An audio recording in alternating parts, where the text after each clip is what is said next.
I'll give the official greeting,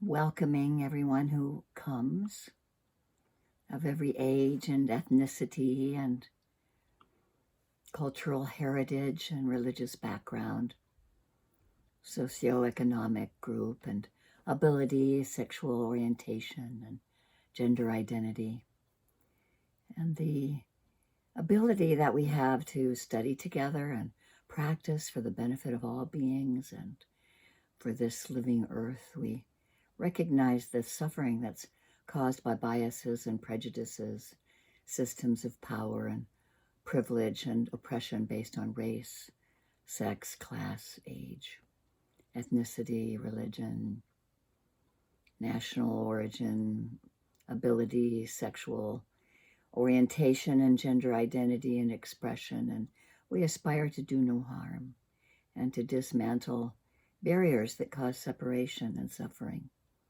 recognizing that our liberation is interconnected with the liberation of all. And I also find it very important to acknowledge those indigenous people whose lands we occupy. And here in Portland, it's the Clackamas, the Cowlitz, the 7 tribes of the Confederated Grand Ronde, and the many tribes and bands of the Siletz. And we respectfully acknowledge the lands, the communities, the past and present and future that the indigenous peoples of this land were forced to leave for the benefit of colonists and settlers. And so acknowledging these systems of genocide and relocation and assimilation that still have an impact on indigenous families today. And so we remain mindful and make ongoing efforts to recognize their knowledge and their creativity and their resilience. And also included in those peoples who are our ancestors in the Dharma here in the United States are the Asian immigrants in the 19th century that arrived in significant numbers from China, Sri Lanka, Japan, Korea, Thailand, Cambodian, Vietnamese, Buddhists, and just about every Buddhist country is represented in the U.S., and we have the privilege also of having those who arrived in our tradition of Buddhism, the Theravadan practice from Southeast Asia. And so it's with great gratitude and appreciation that I like to begin our sit with acknowledging, and if you feel to and are somewhere else and you want to put in the chat the indigenous peoples whose lands you might be occupying, feel free to. Don't worry about it if you don't know. And we'll just take this time to sit together. The format is usually sitting for 45 or so minutes, and then a little short break and a conversation of some kind that I have a topic on. And then we go from there into some discussion. So let's just take this time to settle on our cushion or chair. I'll ring the bell and bring us together, letting our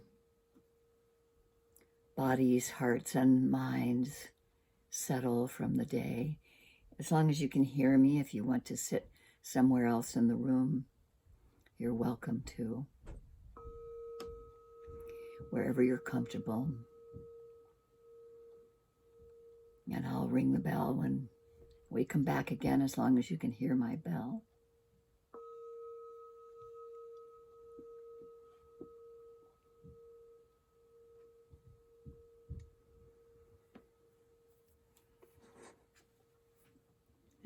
this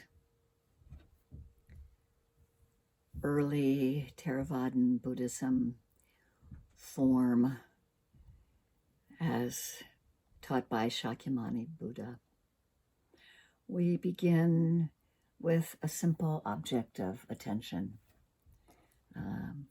Generally, it can be the breath at the nostrils or at the belly, or it might be the touch point of the seat on the cushion, or the arms where they might be laying, or what you might feel your back leaning on. It's just a way of setting a foundation, of reining the mind in, training our mind. And I'd like to begin with also honoring the Buddha, the Dhamma, and the Sangha, the ability to awaken, and the understanding of the teachings that we can see directly for ourselves from this practice, and understanding the teachings of the Four Noble Truths and the Eightfold Path to be revealed to us from direct experience. And also paying homage to the Sangha, to this group of people that's meeting, and to others before us, or other groups, other Sanghas that we are a part of, all of those who came from various monks and nuns for generations, 25,000, 26,000 years ago.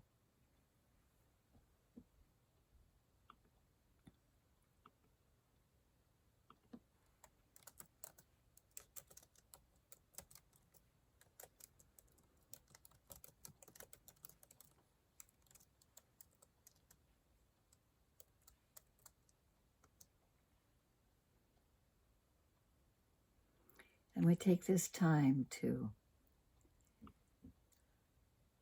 settle our bodies, settle our hearts, settle our minds.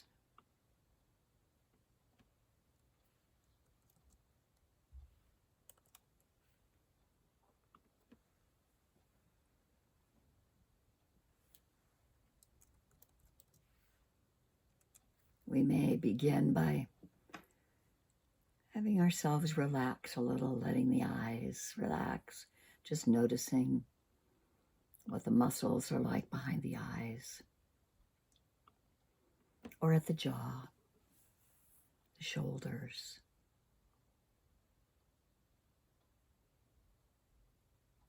The buttocks, the feet if they're on the floor, or whatever they might be touching. If we use the body as a touch point, we can notice heat, coolness, pressure, tingling.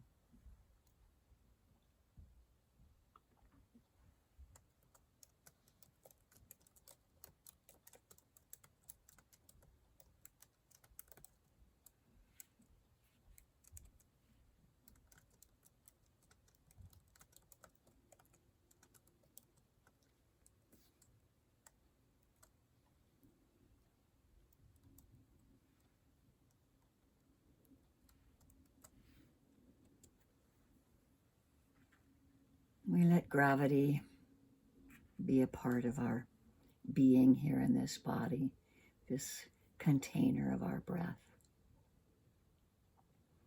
We may notice it at the pressure of our buttocks or where our feet are touching.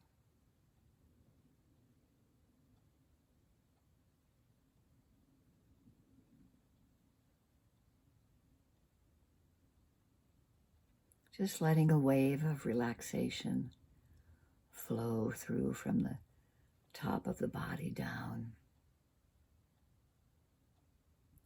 Relaxing at the eyes, the jaw, the face, the neck and shoulders and hips. And as we begin, we may notice different qualities of the breath. We may notice that the breath is a long breath or a short breath.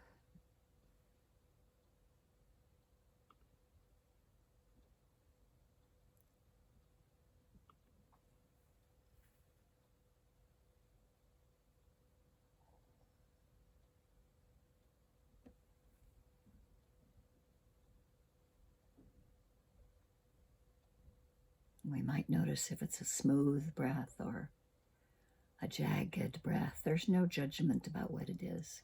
We're just here to have mindfulness be at the forefront. It has a neutral eye to be able to see what's going on. And to see it without shame or judgment. It just observes.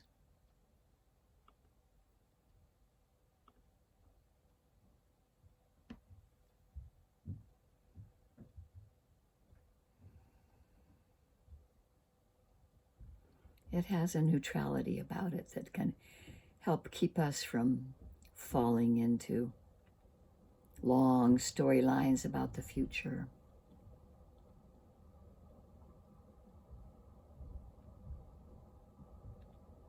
Or long conversations that we might repeatedly have about the past. We can just allow mindfulness to be present, seeing clearly what's actually arising at any of the sense doors. The thought door is usually the one that reigns supreme once we sit down. We try to ask it to be quiet or settle down, and of course that's the last thing it does, because the mind just likes doing all this thinking, and that's okay. But that's just part of its depth, and we can just gently give it a soft note of thinking is occurring, just like any of the other senses. Something arrives at the ear door, pure sound arrives at the ear door. Hearing is happening without identifying what the hearing is.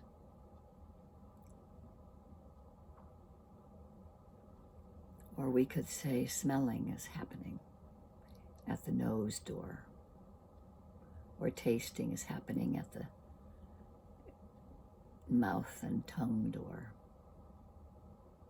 Touching is happening at the eyelids, at the lips, where the hands touch, or where the legs touch. Everything that we are aware of and perceive arises and comes to us at one of the sense doors. Seeing, hearing, tasting, touching, smelling, and the thought door.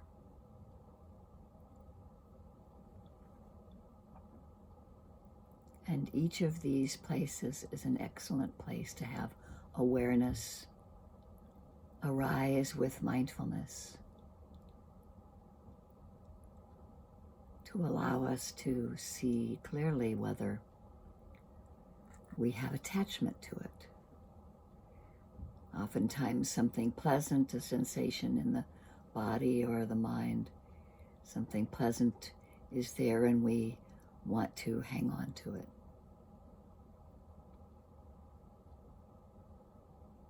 Or something unpleasant we want to push away. So these are what is known in this school of thought as the 5 hindrances: grasping and clinging, aversion, not liking, pushing something away, restlessness in the mind, and when we're in the body, if the mind gets really restless, we can just gently bring it back to, like the puppy and the training, bringing the puppy back. I've been training Raja to shake hands. Just bring the puppy back, give it the treat for the behavior. We just bring the mind back easily without any mental conversation about it. We just begin again. Another hindrance that sometimes arises is doubt, wondering about the practice. Why are we doing it? Is this what we really want to be doing? All kinds of things can arrive in the mind, questioning what we're doing. And that's just one of the hindrances. And my favorite, because I know it so intimately, is sloth and torpor, or sleepiness. And that one's always very pleasurable.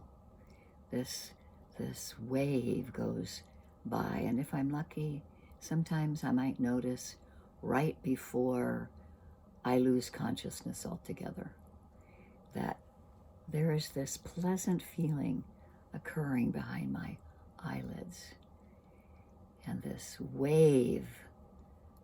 So if I can back off just a moment earlier each time, I can see clearly, oh, this is the hindrance of sloth and torpor.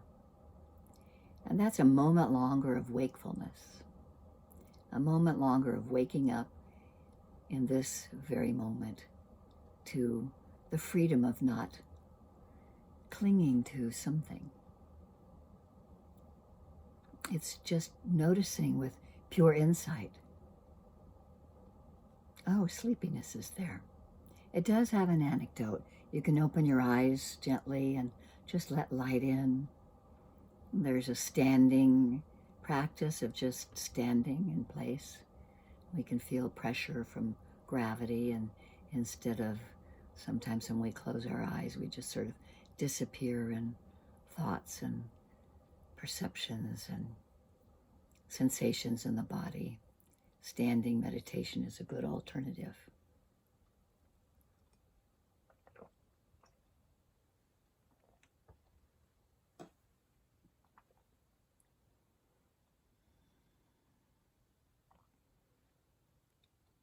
And so we have being settled in the body, attending to the breath perhaps at the nostrils or the belly or the touch point, and being aware, letting mindfulness be present. Whenever we wake up in this moment, we're sort of confused or don't know what's going on, don't know what we're doing. We can just go back to the breath or the touch point.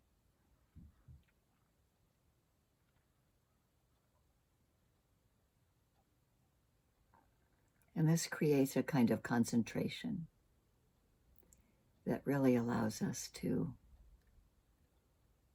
have a deeper seeing over time as those hindrances become less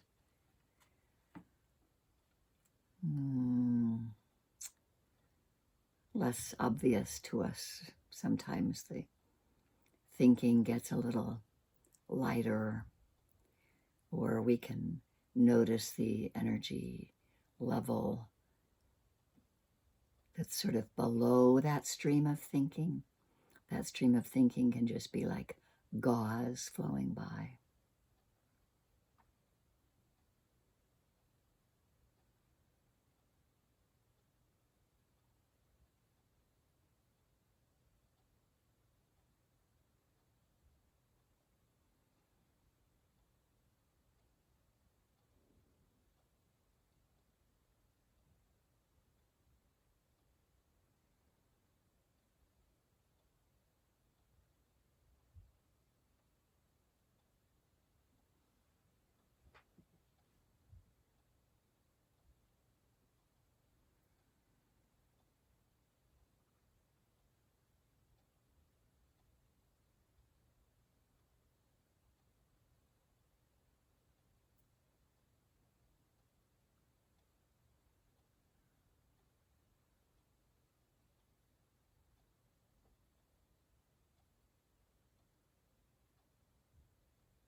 And if you have a practice that you do regularly, feel free to use the practice that you use.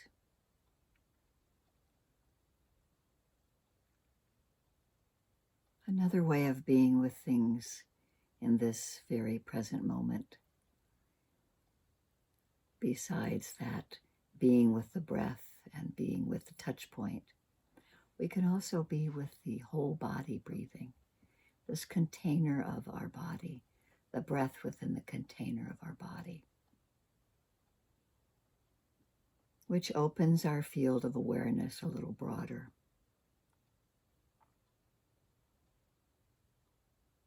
If we can stay present to this much of an open field, we can notice what comes in at any of the senses, what arises and arrives to the ear door, the thought door, the taste, the touch, the smell.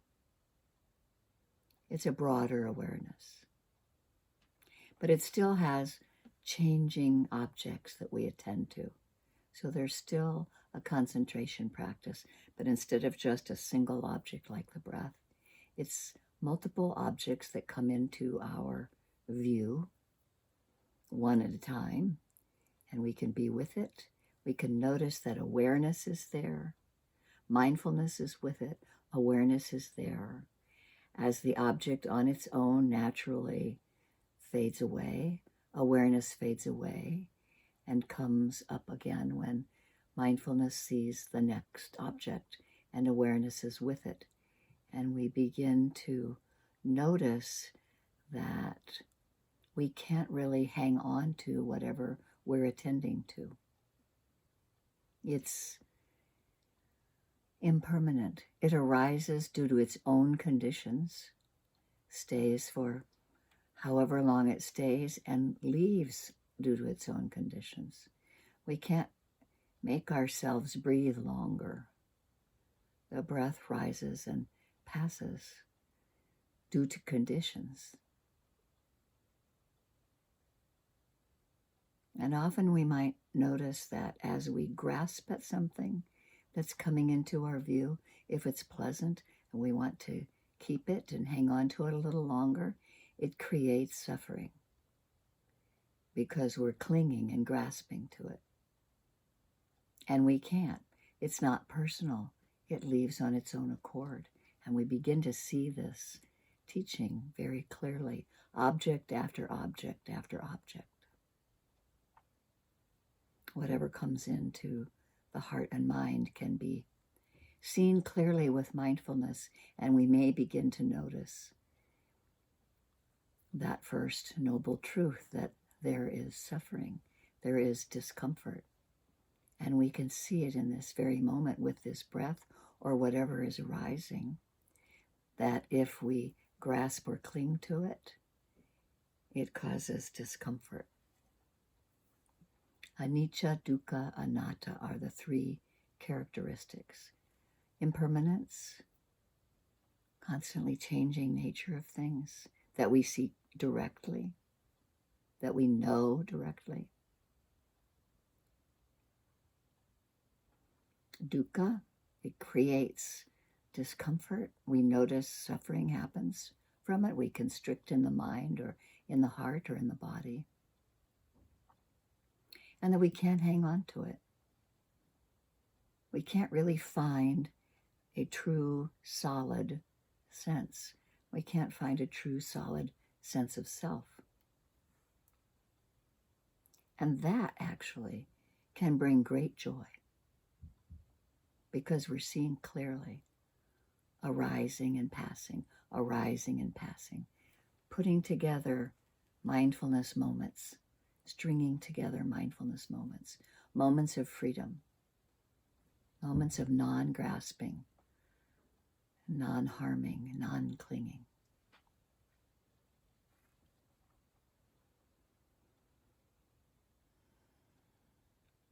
And it's not an intellectual process. We're just seeing it arise and pass away, arise and pass away.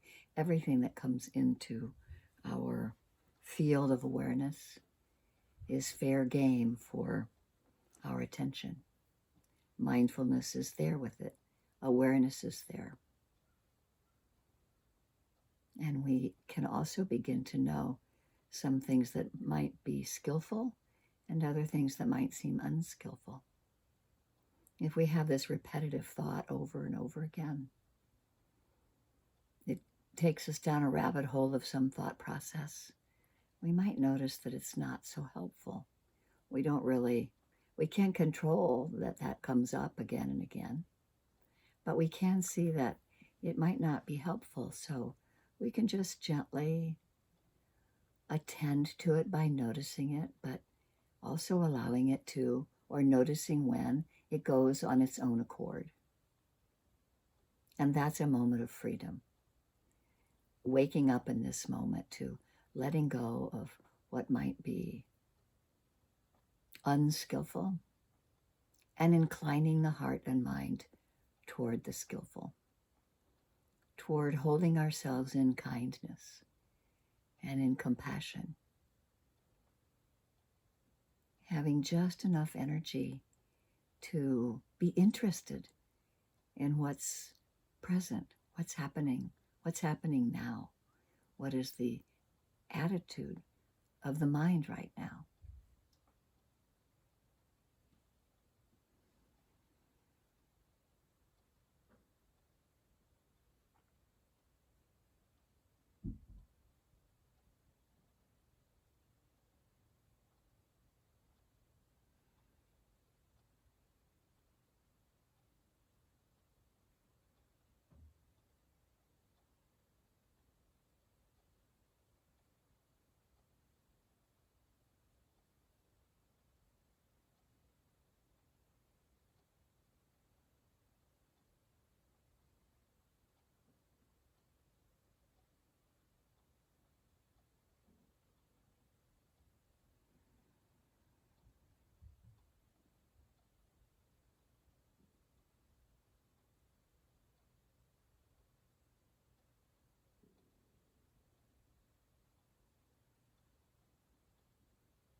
Without concern, without judgment, without shame. We just return again to that whole body container of the body breathing, or to the single object of the rising and the falling of the breath, noticing if it's a long breath or a short breath. We might notice breathing in, we can experience the whole body. Or breathing out, we can experience the whole body.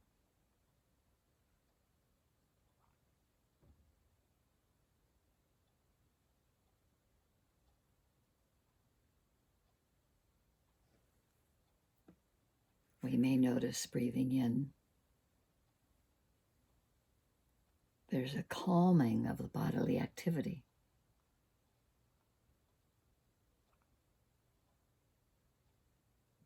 Or breathing out, there's a calming of the bodily activity.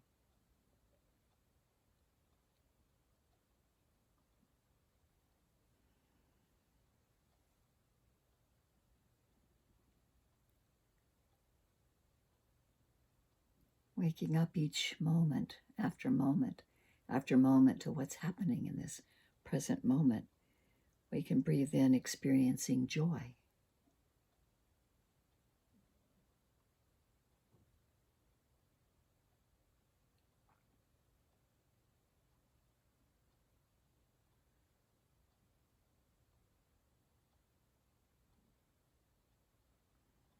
And we can breathe out, experiencing happiness.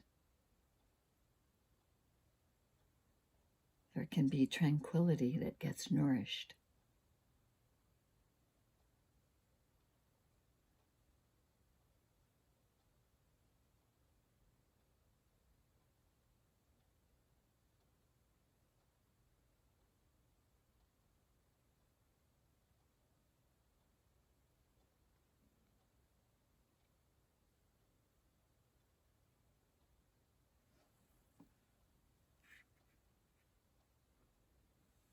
We can train ourselves breathing in, experiencing noticing mental activity. Breathing out, calming the mental activity.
As we breathe in, we may experience the mind.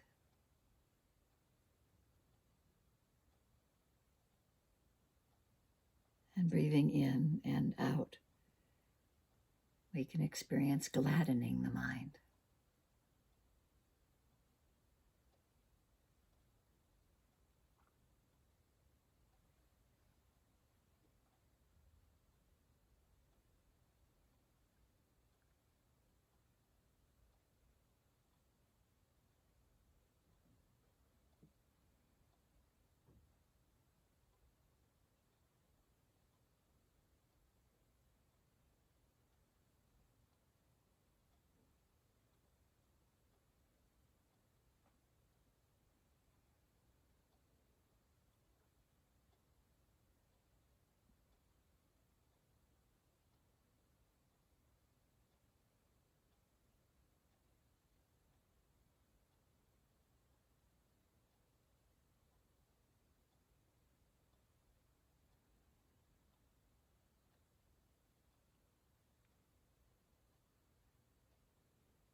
As we breathe in, we can train to steady the mind.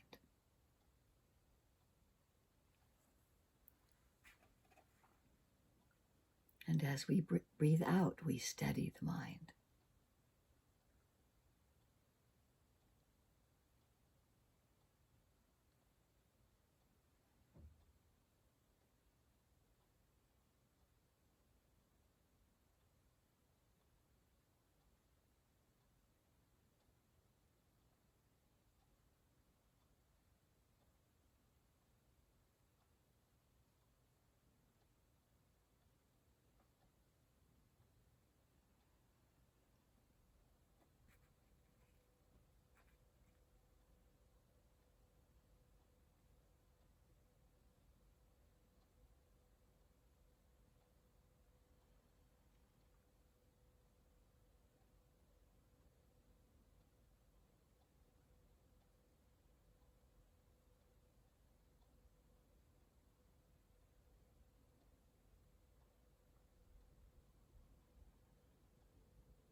As we're noticing breathing in and breathing out, we might have moments of training and noticing, liberating the mind.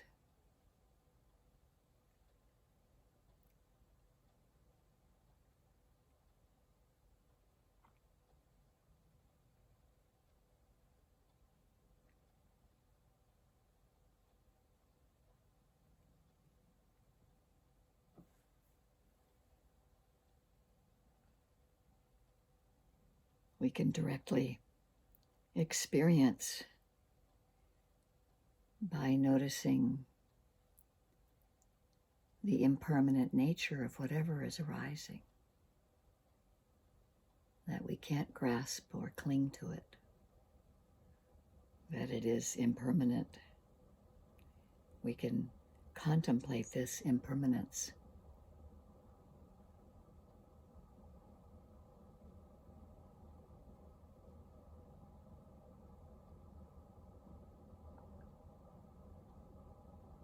By knowing directly, it can't be clung to.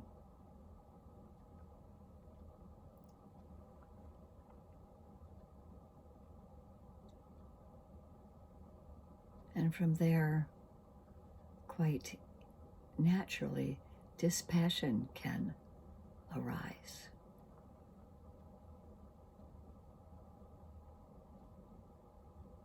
We contemplate dispassion, non-clinging, letting go.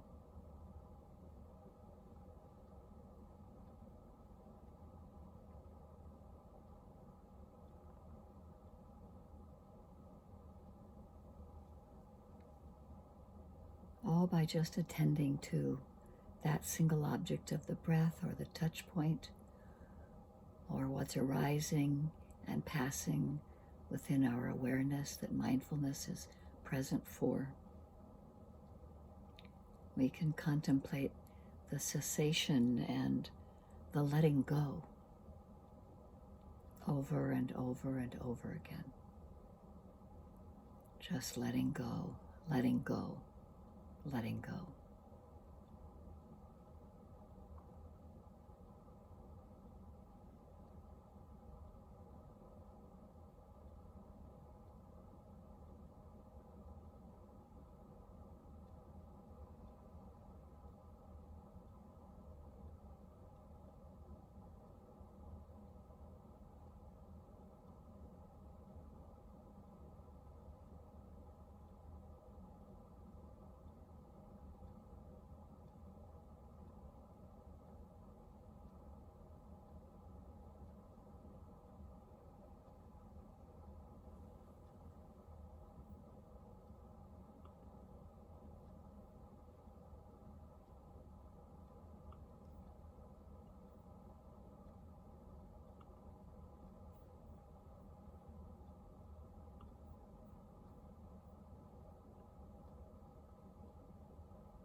If we notice something unpleasant that might arise, like annoyance or agitation, we look at the feelings of that. Maybe it's happiness, not the thought. We don't look at the thought that's causing the annoyance or the happiness or the whatever might be disturbing. We just notice how it feels. This is annoyance, a soft, gentle note. This is how it feels. We stay with it to discover how the feeling changes or what happens to that annoyance as we keep watching it. So we have direct understanding of the constant nature of changing whatever we are attending to, always changing, without following it into a thought form. We see what it morphs into next. With mindfulness and awareness and wisdom, knowing skillful and unskillful, gently encouraging the heart and mind to flow toward compassion for ourselves if it's difficult, kindness for ourselves.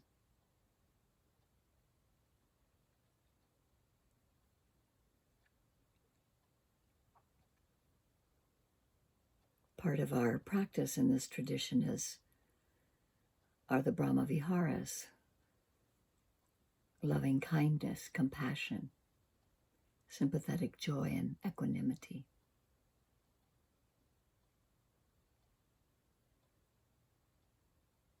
And so if we have emotions like worry, anxiety, fear, we pay attention to our thoughts and feelings. We don't get lost in the thoughts or get carried away by the feelings. This way we can learn how our thoughts affect our feelings and how our feelings affect our thoughts. And we can recognize sometimes certain harmful patterns, and this enables the mind to let go. And we can encourage this with kindness, non-harming, kindness to ourselves.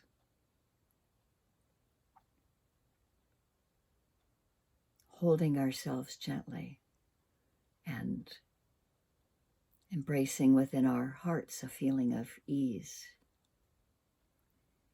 May I have ease and well-being.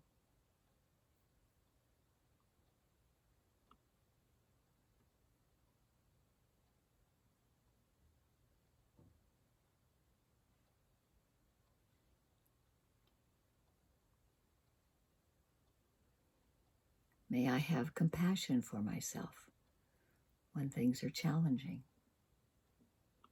May I hold myself gently.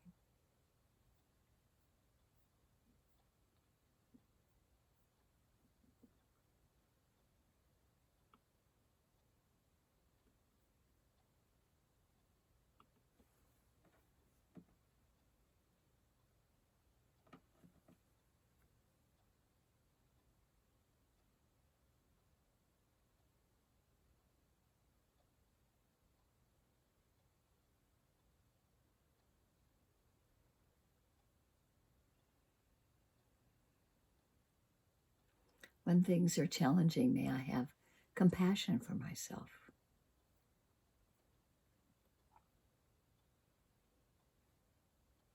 May I be with this suffering, holding it kindly, not be hard on myself.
And as I hold myself in gentleness and kindness, may I include within my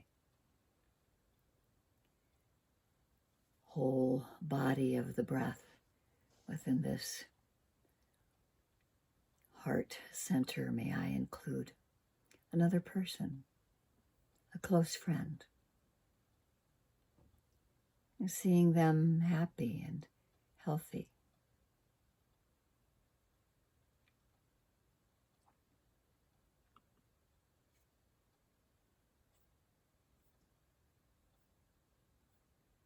Holding them in kindness, in goodwill, wishing that they be free from harm, safe and protected, and have ease in their lives.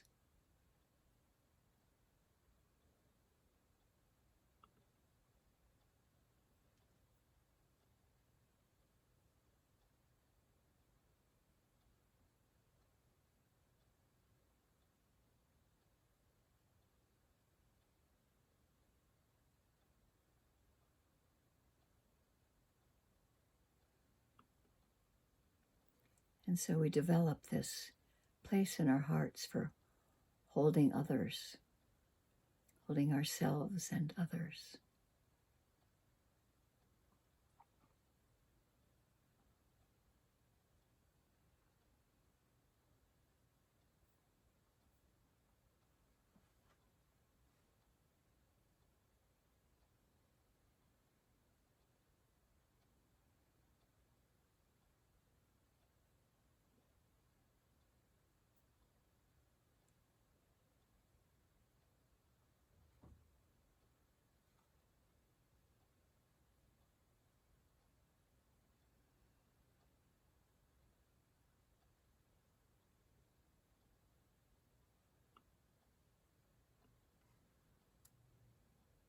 And as we hold in our hearts ourselves and our friend, may we also envision a benefactor, a teacher. It could be a child, it could be an animal, it could be your first meditation teacher. Envisioning this being happy and healthy, being at ease, having well-being.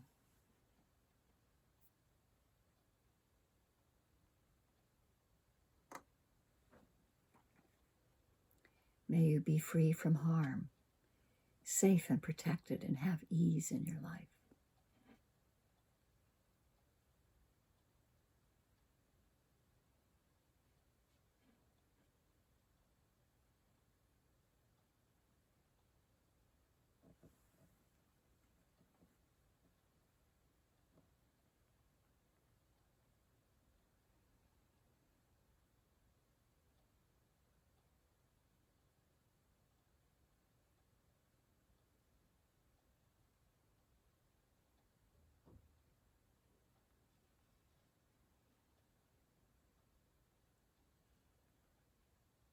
While this practice appears to be sending energy outward to others, it's receiving that energy back.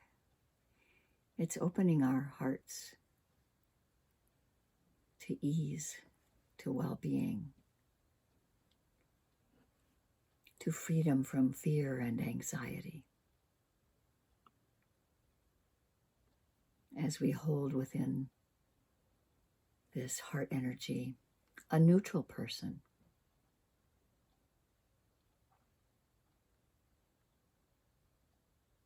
someone that we might have seen today crossing the street or in line at the grocery store or in the media somewhere on our device, a neutral person, or perhaps a group of neutral people.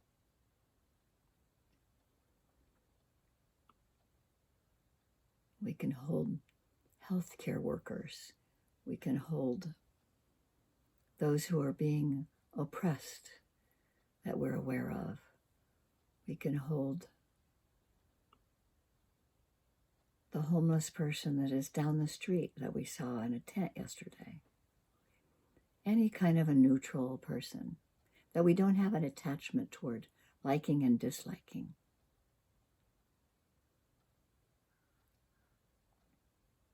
May we hold this person or these beings in this heart place.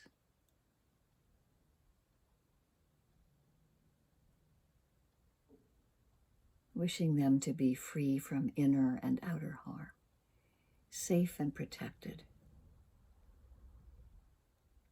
May they have ease and well-being.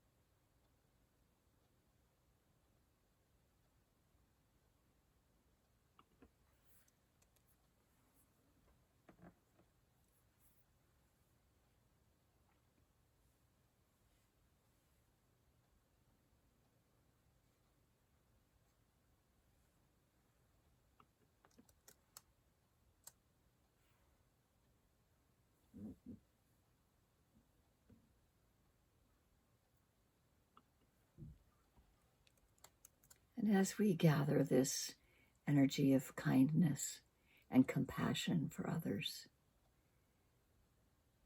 may we also include a person that we might have some difficulty with. Not huge difficulty, just something that might be sort of niggling at the mind, heart.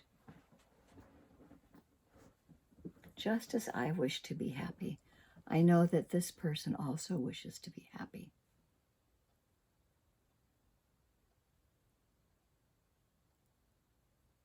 Holding them in this spaciousness where we have ourselves, our friend, our benefactor. There's lots of healing and heartfelt energy here to include some difficulty. Maybe it's a difficult situation,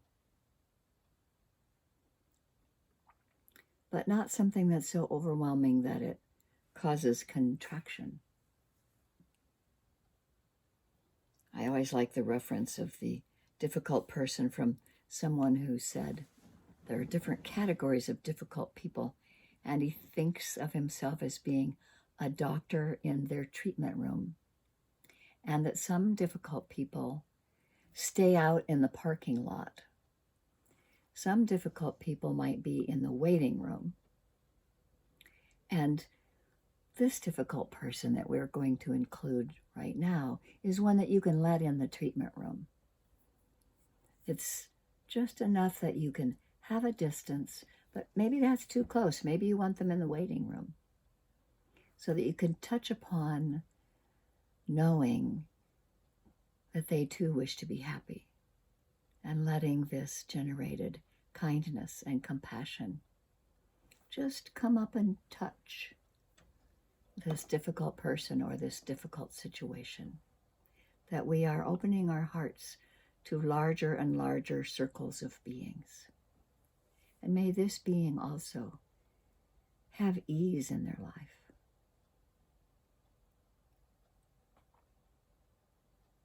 Be free from harm.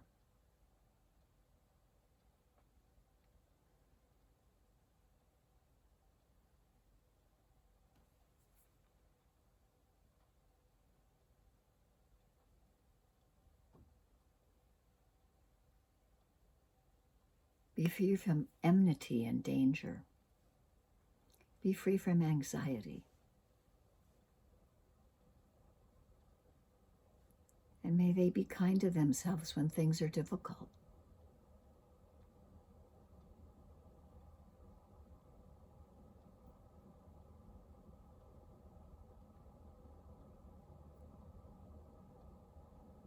Holding these beings in our hearts, wishing in gladness that all of these beings be free from harm, safe and protected.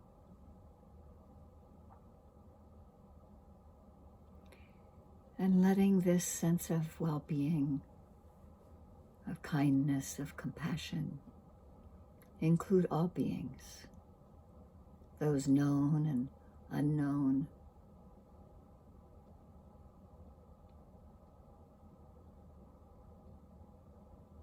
those beings that are seen and unseen.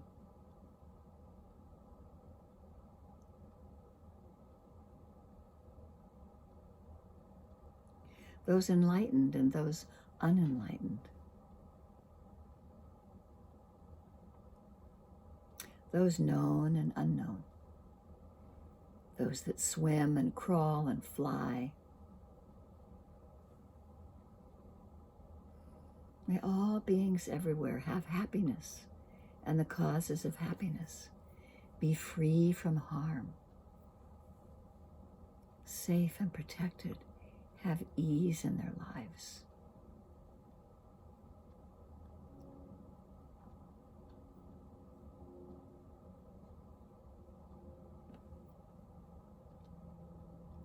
Anicca vata sankhara upadavaya domino upakitawa merochanti te samvapasamo sukho. All conditioned things are subject to impermanence. They arise and pass away. All conditioned things are subject to impermanence. They arise and pass away due to conditions coming together. And seeing this clearly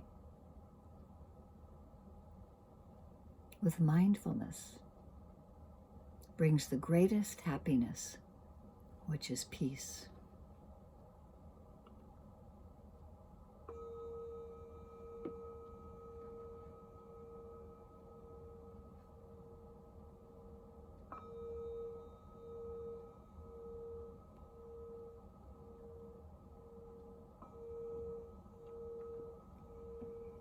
And may we really know that the goodness of this practice is of benefit to ourselves and all beings. And as we open our eyes and just gently let light in and know that this kindness that we've generated can be shared with others in our group and can spread out from where we are in our neighborhood and to others that we don't know in all directions. Thank you so much for your practice.